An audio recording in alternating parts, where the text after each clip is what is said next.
Hi everyone, this is Tania Deohans, writer-director. Welcome to a series of how to make a treatment note. Imagine this. Two directors receive the exact same script. They have access to the same camera, the same budget, the same actors, but only one gets the job, the other doesn't. Why? The answer is often a document called the treatment note. So when I first started directing ads or started becoming a DA in ads, I thought that the hardest part was shooting. But it's not. The hardest part is actually convincing the agency or somebody to trust you with their film before they even shot a first frame.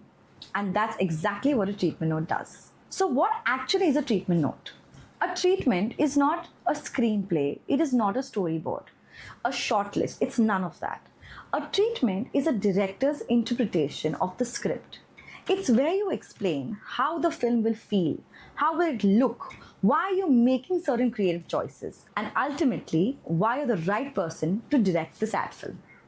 A simple example. Suppose the script says, mother drives her son to school. That's all the agency gives you. Now one director writes, a mother drives her son to school in a car. Not helpful. Another director writes, this film celebrates modern motherhood through playful moments of connection. The camera remains close and observational, making us feel like we are sitting in the backseat witnessing a real relationship unfold. Suddenly, we can see the film. That's the difference between a script and a treatment. Now, what is the client actually looking for? A lot of directors, especially young directors, think that client is asking, can you shoot this?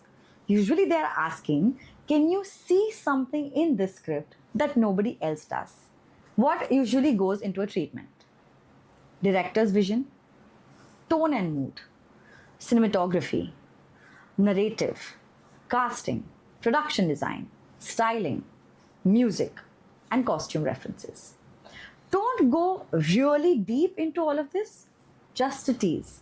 We'll break each of these down in the next episode. The biggest mistake directors, especially new directors, make is treating a treatment like an academic document. It's not. A treatment is a sales pitch. You're not selling the script. You're selling your vision of the script. And in the next episode, we'll talk about how to actually read a script like a director and find that vision. So stay tuned for episode number 2.